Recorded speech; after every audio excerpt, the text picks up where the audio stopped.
is a very special guest speaker event that you've been invited to, and you're blessed and honored to have our guest speaker. Let's fill in all the seats before I introduce our guest speaker.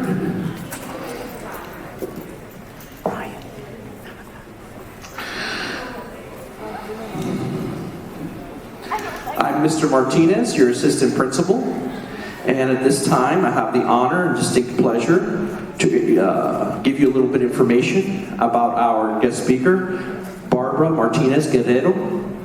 Barbara grew up in South Florida, graduating from G. Holmes Braddock right here in South Florida.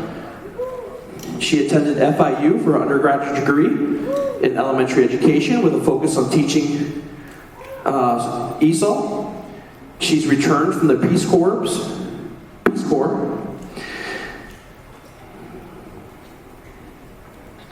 Having spent 2 years teaching English as a foreign second language in high school in Eastern Europe. She was a classroom teacher for 10 years, teaching in both Miami Public Schools and New York Public Schools. She's earned her master's at teaching at the Teachers College, Columbia University, for international education development. You can give a round of applause.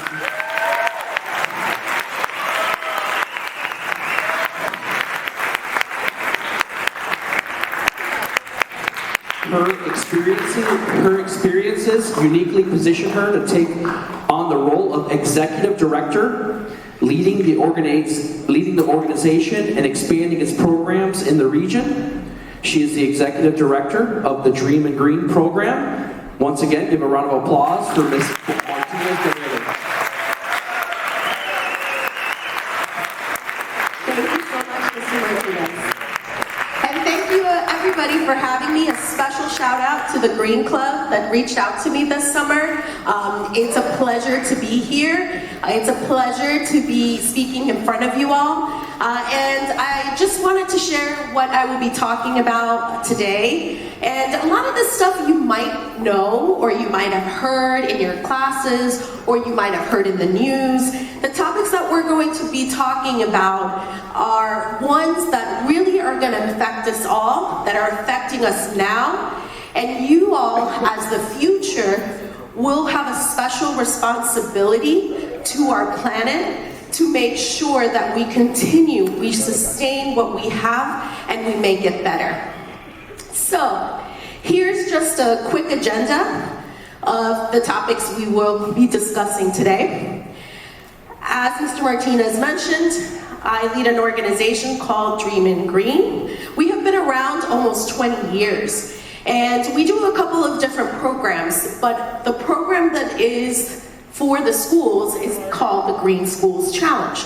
So it's actually a competition that you all have signed up for already, along with 130 other schools in South Florida, to integrate different concepts, different ideas about the environment in your classrooms, but then to take that knowledge home and to make it part of your everyday life. And so the program itself, the Green Schools Challenge, provides lots of resources to your teachers, provides lessons in a lot of different themes. You guys earn special recognitions and certificates. We give awards at the end of the year. And our main goal is to help schools save energy, water, and reduce waste. And we'll talk a little bit more again throughout the presentation on why that's important, on why saving energy and water and reducing waste is important not only at school, but also at home.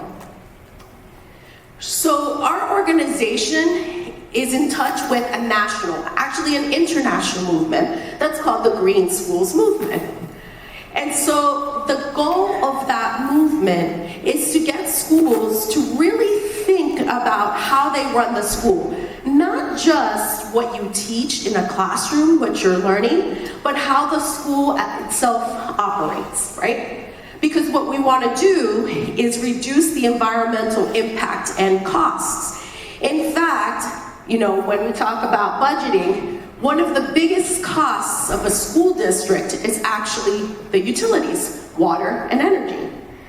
That is the second cost next to salaries for teachers, right? So top thing that our school district spends money on is making sure that our teachers are paid and are competent and are supported. And the second thing is just keeping the lights on.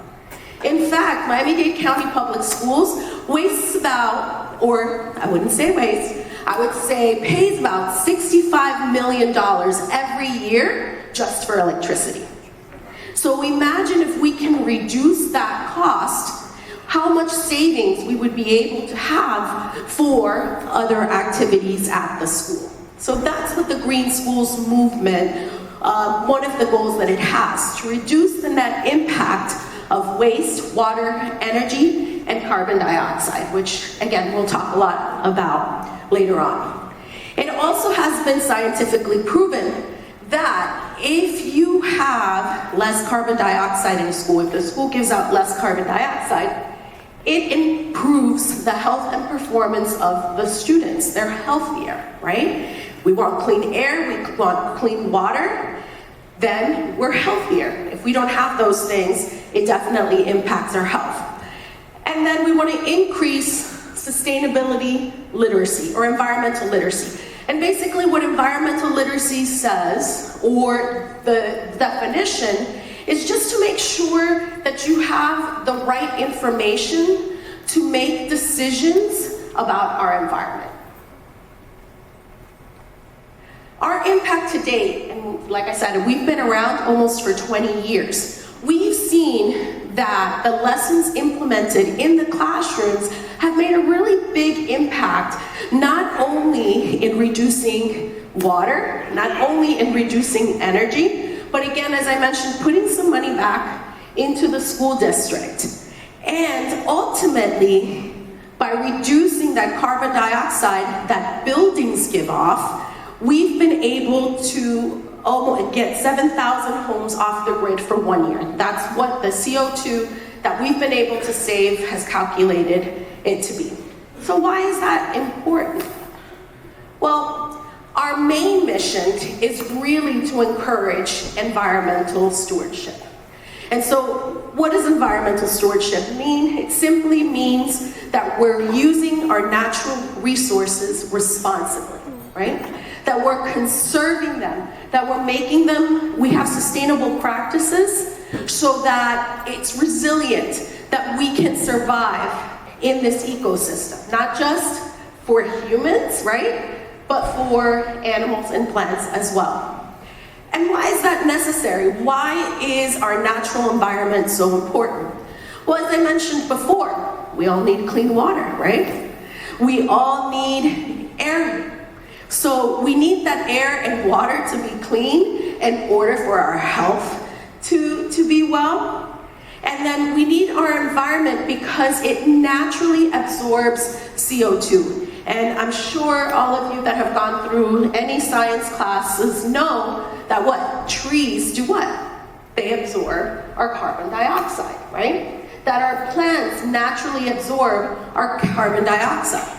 And so if we have less of that, less trees, less absorption, more carbon dioxide in the air. And so environmental stewardship positively impacts the community overall. And why? Again, we want to ask a lot of questions. So why? Why is that important?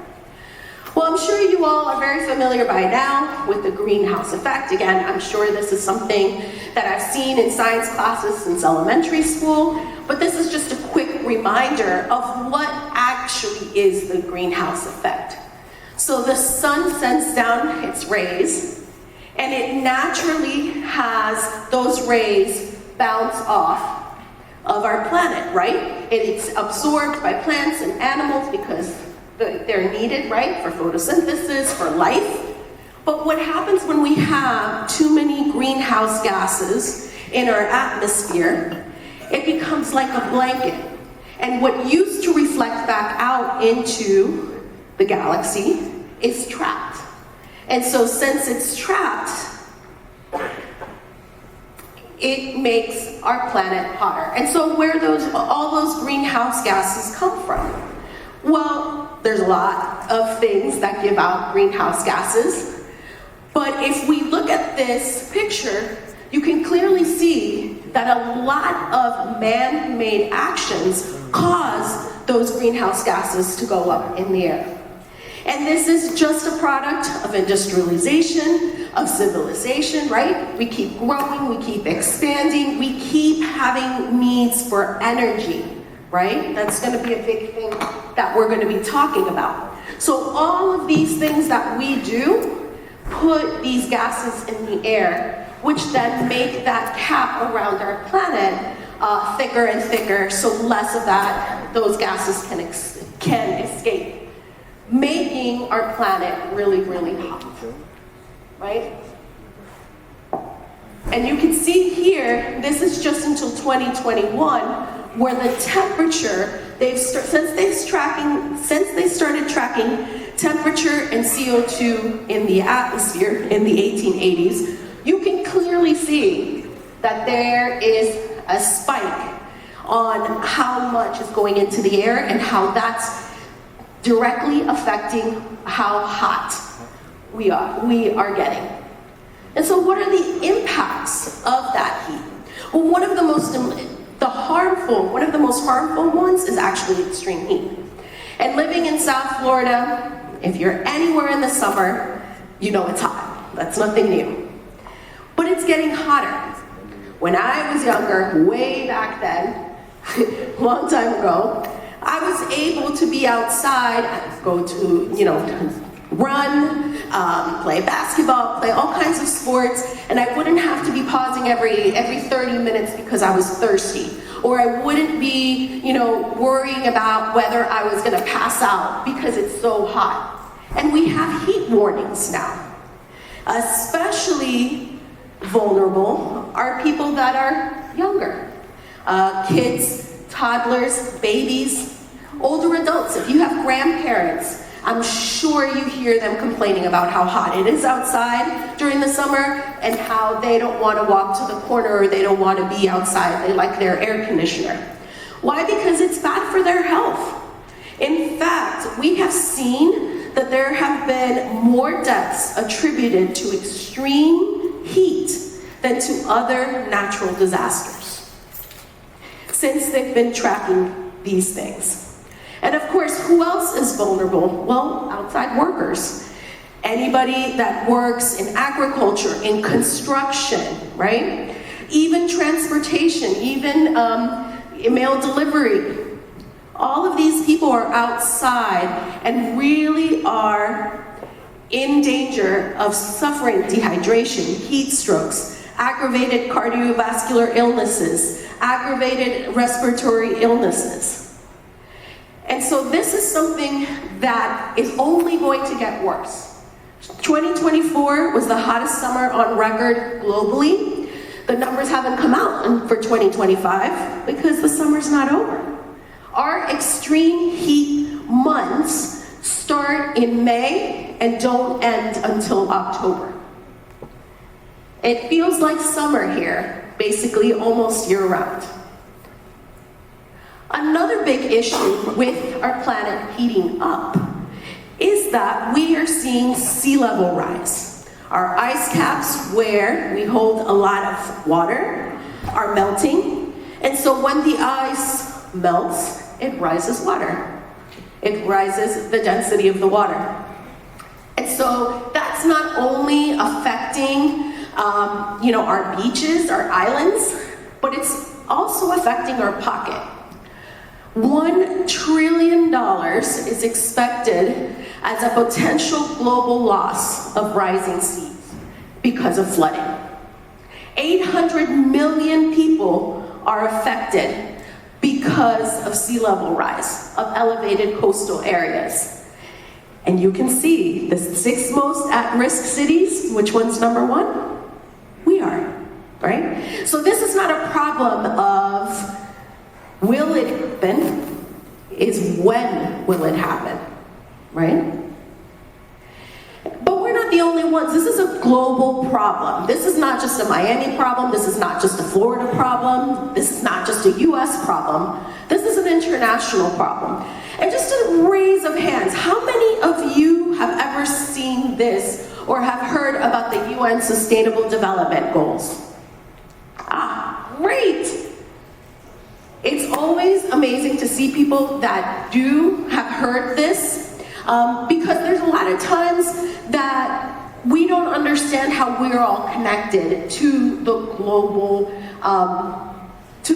perspective. And so these 17 goals were created by the United Nations with all of the countries that are part of the United Nations. And this is what they said, that in order to have a sustainable planet, these are the 17 things that we need to work on. And when the United Nations meets every year, which they call the Conference of the Parties, COP, they talk about how each country is meeting these goals. What is each country doing to make sure that we have life on land, that we have affordable and clean energy, that we try to provide quality education for every child? And so this leads me back to things that we can do, things that we individually can take action. And one of the things is by understanding this water and energy nexus. So basically the water and energy nexus, that term, is just a fancy way of saying that water and energy are connected. They have this cyclical interplay, right? Energy uses water and water uses energy. And I just want to call out a couple of examples of how that happens, right? So how do we use water for energy? Well, first of all, water can turn into energy with the process of hydropower. We need water to cool down our electric plant. In order to pull up that oil and gas for fracking, if we don't have water to cool down those plants, we would be in serious trouble because there would be a lot of fires, explosions. There's chemical reactions with that heat, so the water is needed to cool down. How do we use energy for water?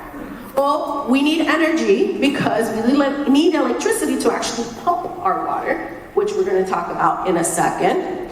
We need electricity once we have that water to actually make sure it's drinkable, right? So we have to treat it. And any of you that are ever been close to an air conditioning, when the air conditioning is running, you see the water dripping. Again, that cooling. We need that water to make sure that we have that cool air to work our systems. And of course, we pump it, we treat it, now we gotta get it to our homes. So, we need electricity to be able to make sure that water gets to our homes. But water is a very limited resources, right? A lot of people, they look at our planet, right? We are 71% Earth is covered in water. But out of that 71% of water that we have, only 2.5% is actually fresh water. Can you drink salt water? No, right? So the only thing we can drink is that fresh water. But out of that 71, we only have 2.5% of that. That's available for the entire population.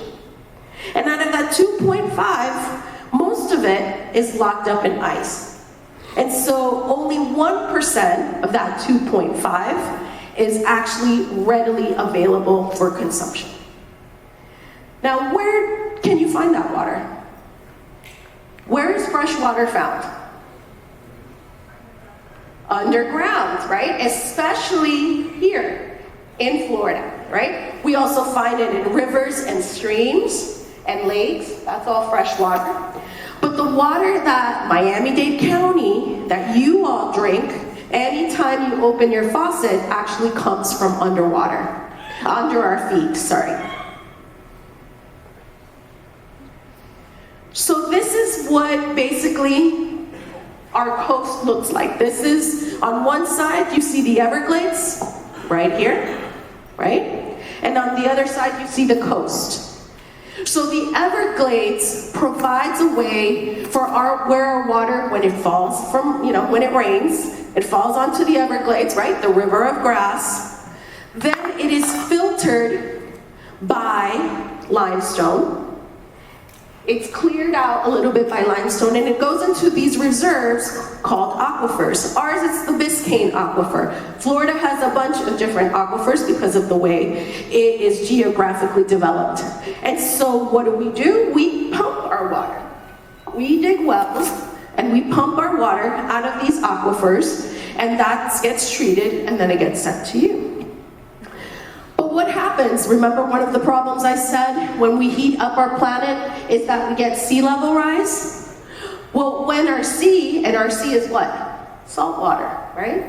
When our sea, that's salt water, gets bigger, rises, it actually goes underneath because of that limestone. Because our limestone is full of holes, that's what helps it filter, it looks like a sponge, it lets that salt water in. And if you've ever mixed salt water with fresh water, what happens? Can you drink that water? No. That's what's called saltwater intrusion. And so when we don't have enough water in the Biscayne Aquifer, that's fresh water, that salt water comes through, it mixes, and then we can't use that well anymore until that salt water is treated.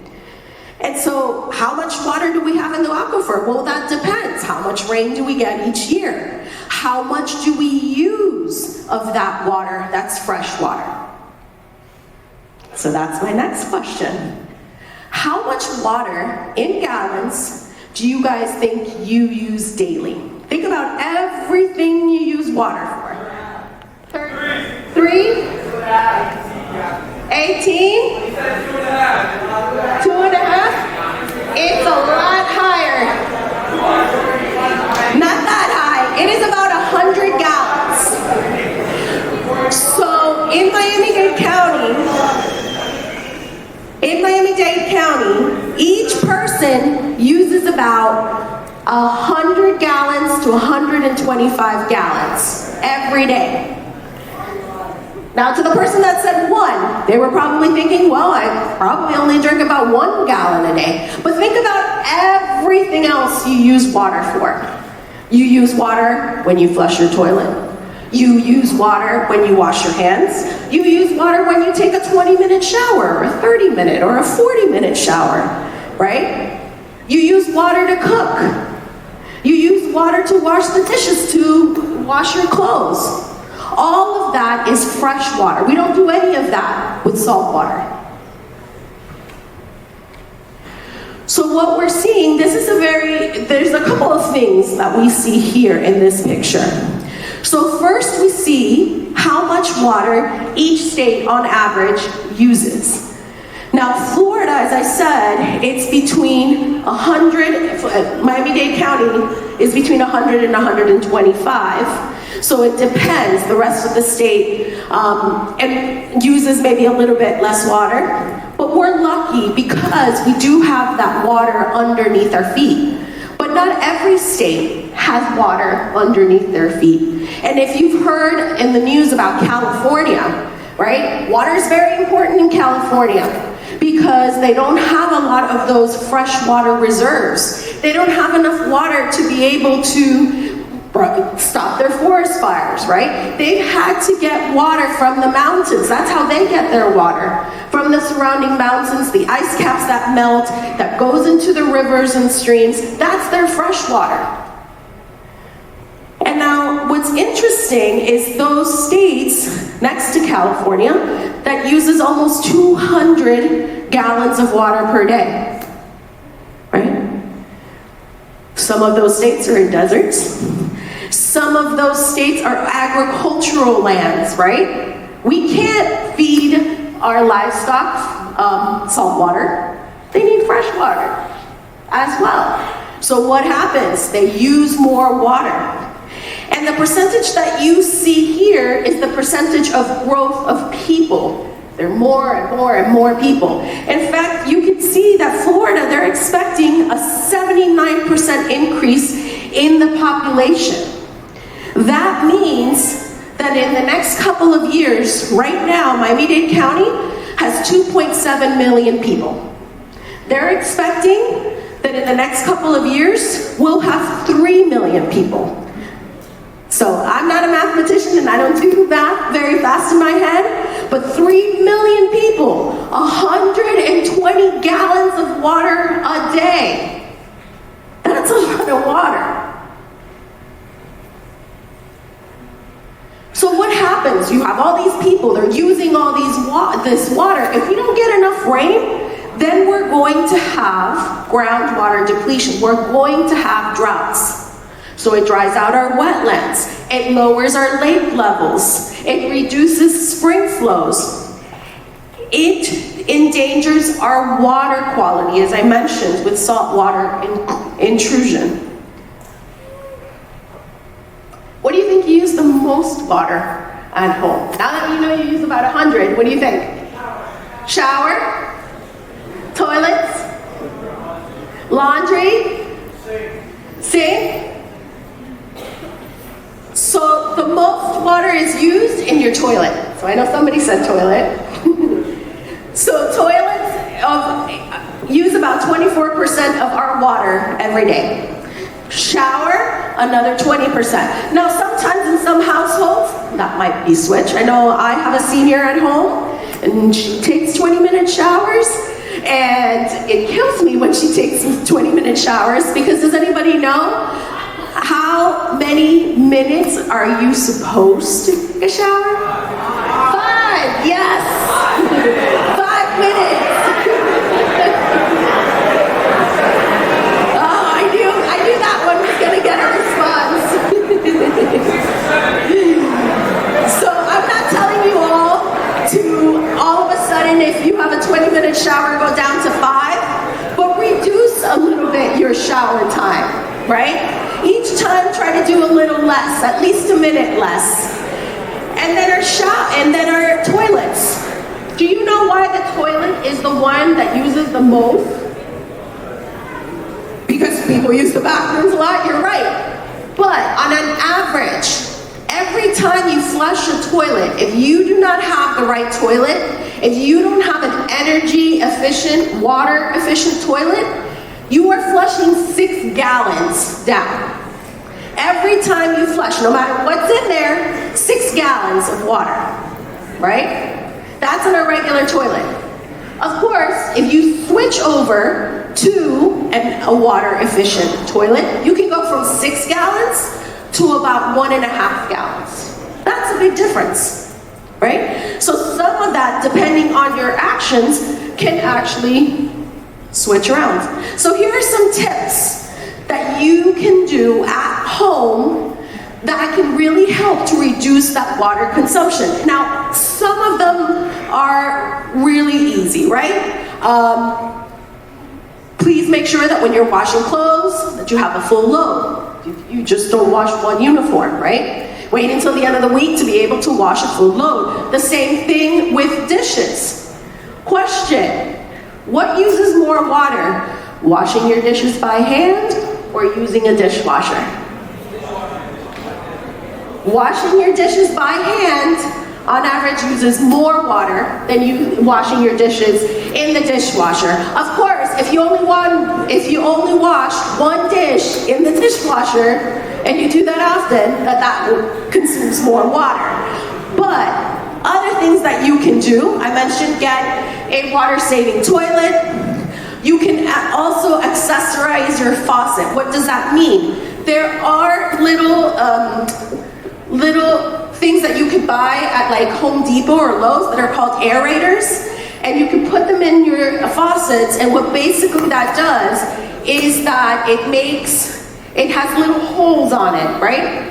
It has a tiny little hole, so you get pressure, but there's less water available to come out. Like there's less water coming out. You can also do that in your showers. You could also reduce your showers to 5 minutes. But you could also be cautious of when you serve yourself a glass of water, that you don't just dump it. You use it for your animals, or you use it to repurpose that water. So there's a couple of things that you can do. Let's move on to energy. So there's a lot of talk, especially if you're engineering, right? And if you are in business, you've heard a lot about solar. You've heard a lot about renewable energy. But this is the breakdown in 2022 of where in the US we actually get our energy. What is where we get our energy from? Still, petroleum is 36%. Coal is still 10%, and renewable energy, everything that is considered renewable energy, including solar, is only 13% of our energy. And you can take a look at solar, is not even what we use the most. Wind is what we use the most. So what uses the most energy at home? TV, electronics, lights, AC. AC. Your AC uses almost half of your energy every day.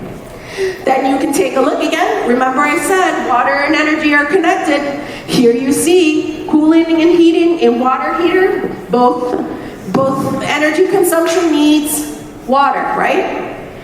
TV is only 3%. Your computer is only 1%. I'm not saying keep your computer on all day, but I'm saying that by doing things that can help you reduce your cooling, like when you leave the house, don't leave it at 72 degrees, right? If there's nobody home, even if your pets are home, your pets do not need to be at 72 or 68 degrees, right? On average, it's suggested that you keep your thermostat when no one's home between 78 and 80 degrees. When no one's home, right? So that means if you like to sleep cold and it's 70 degrees, when you leave the house, raise that temperature up, right? Another big thing that your parents can do, or you can remind your parents to do, is to check and replace your air filters. Your air filters, if they get dusty, if they get dirty, it doesn't let the clean air, so they have to work harder. So by changing and replacing your air filters, simple thing that's low cost, you can actually save money. You can also close your curtains. Again, science, if you have glass and there's heat coming through it, at the other side, it's gonna heat up the other side. So by closing your shutters, by closing your windows, when you're not home, it helps to keep your house cool, and therefore you don't have to use, and you don't have to have your house at 70 degrees or 68 degrees. So now what can you do, right? I talked a little bit about things that you can do at home to conserve energy and water. And I talked about at the beginning how our main goal in our organization is to help with environmental stewardship. So here are some things that you can do. One of the biggest things is to reduce single-use plastic, especially water bottles. So let's talk a little bit about water bottles because they're so important. 42 billion plastic water bottles are purchased every year. 42 billion. That means that to produce those water bottles, we're using oil. 62 billion gallons of oil is what's been estimated. And the sad thing is that 70 to 75% of those water bottles are never recycled. So recycling simply means that you break down an object to make sure that you can make another one. But if you don't break it down and you don't make another one, that means we have to get one and buy one and create one new, so more oil being used. And then it ends up in our landfills. Transportation of bottled water, Fiji, right? Where's Fiji? It's not next door. It's not north of us. It's very far. So literally to bring that Fiji water to Miami uses 2,000 times more energy to produce and distribute than simply tap water. right? And in fact, the secret is that some of the water bottles that you all use, they get it from the tap water. They get it from the municipal water. They just put a fancy label, and really what you're paying for is the bottle, right? So you're paying $4 for a bottle for something that you can simply open your tap and get, right? So again, let's think about why water bottles are one of the ones that are really focused on. Because plastic itself takes about 450 years to decompose. 450 years. That one bottle you might have drank in a minute, in 2 minutes, now lives on more than you, more than your kids, more than your grandkids, more than your great-great-grandkids. And not only that, when it decomposes, it doesn't disappear. It breaks down and becomes microplastics. And what do we say? 70 to 75% of the water bottles that have already been bought, what happens? They either end up in the landfill or they end up in the ocean. And so they float in the ocean, the sea creatures start to eat them, and if you like fish, if you like shrimp, if you like any seafood, any fish, you're eating them. There's been studies right now by the University of Miami, just here, where they're finding plastic in our brain. They're finding plastic in our stomachs. Where are we getting that plastic from? From the water bottles. Yeah, thank you. So it is estimated that there's about 150 million metric tons of plastic in the marine ecosystem alone. I know that there's marine science class in here, right? I thought there was a marine science? No? Well, if you take marine science, I'm sure that you all will talk a lot about why that is such a problem to have that plastic in our ecosystem. So again, it's all about taking action, things that you can do. You know, I'm telling you what the consequences can be, but it doesn't mean they have to be, right? So here are things that we can do now, that you can teach your parents now, that you can teach your grandparents now, to be able to reduce, for example, plastic waste. Reduce your use of single-use plastic. My biggest pet peeve is anytime I go to a restaurant for takeout or I order delivery, right? Especially if I'm getting delivery at home, I have forks and knives at home. I don't need extra plastic utensils if I'm getting my delivery at home. Refuse it, right? Do not use plastic bags. Bring bags so that you can always have, there are tiny bags that are canvas bags that you can simply buy and you can put them anywhere and you can take them anywhere, so you don't have to take plastic bags. The rest of the world, most of the rest of the world, especially in Europe, they've banned plastic bags, right? A lot of states have banned plastic bags. You have to bring your own. Use recyclable water bottles. Buy clothes that are made of natural materials. Start recycling, right? Recycle at home. And try to avoid plastic packaging. So these are things that we can do. Now let's talk about what actually goes in the in our garbage, right? What we put in our landfill. 50% of typical landfills, municipal garbage, is compostable. That means it can break down naturally. It doesn't have to go into the landfill. 20% of what we throw away is actually food scraps. We have another 15% that's actually paper and cardboard. We have about 8% and another between yard trimmings and wood waste. That can all be composted. That's filling up our landfills. If you're into politics, if you're into current events, Miami-Dade County is going through a big garbage problem right now. Our landfills are filled. In fact, they're so filled, we are shipping our garbage out to another county. We're literally putting garbage on trains and shipping them to another community for them to be their problem because we don't have enough space. Do we have mountains in Miami? No. The only mountain is Mount Trashmore, right?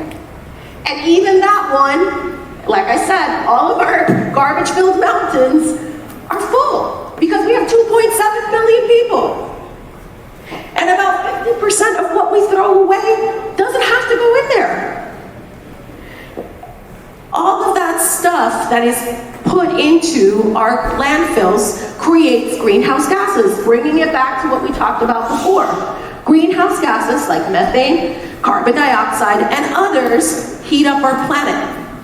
So it's hazardous to our health. So what can we compost? This is a very simple explanation of what we can compost and what we cannot compost at home, right?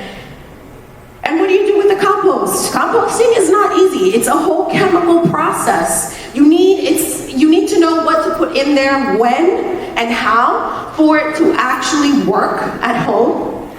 But it can help your plants. It becomes fertilizer. It becomes a way for the natural process of our plants to grow, right? But what we don't put in there is anything plastic, anything food, anything dairy. These are the things that do not go in there. And of course, back to trees, yay! Trees benefit our air quality.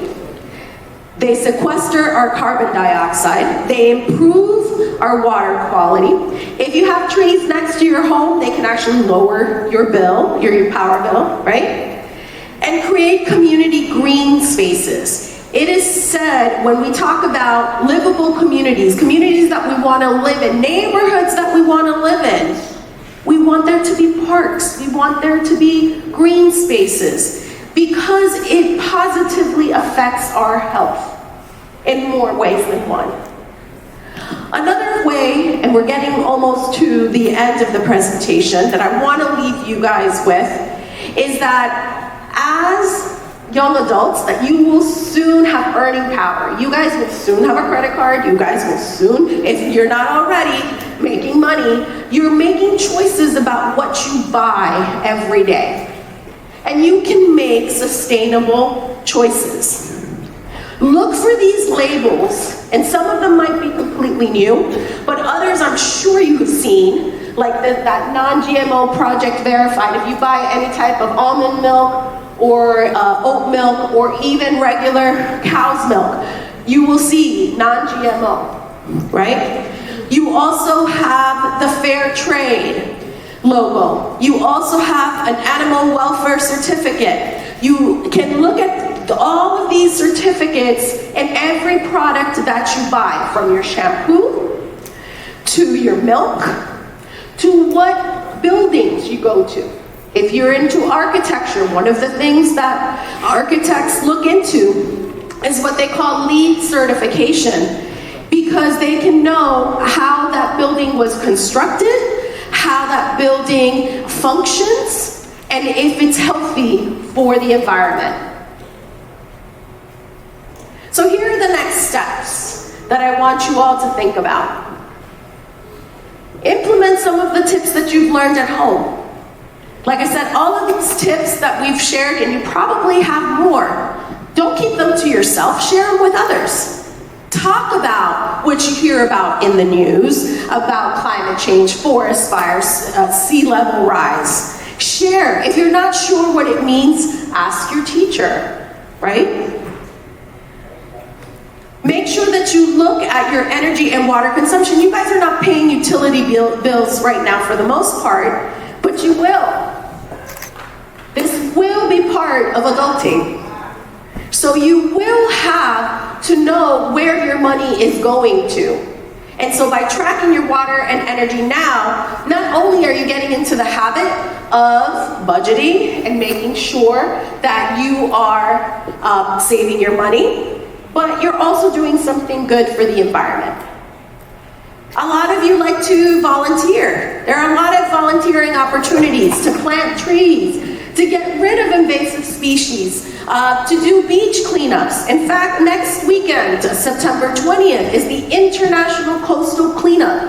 It's an international day, like the name says, where everyone is encouraged to volunteer and clean up their waterways. It doesn't have to be beach, it can be your local lake, it can be your local river, it can be your local canal. To make sure that all of that does not go into our oceans or into our underwater resource of water. And really, you guys are already part of the Green Schools movement because your teachers and your school is already registered for the Green Schools Challenge. But I want you to check out our website and take a look at some of the other tips that we have. Talk to your parents about it. Talk to your grandparents about it. Talk to your neighbors about it. Because only if we collectively, as a group, make a commitment to do something about it, will we stop the trajectory that we are in depleting our natural resources. Thank you guys very much for your time.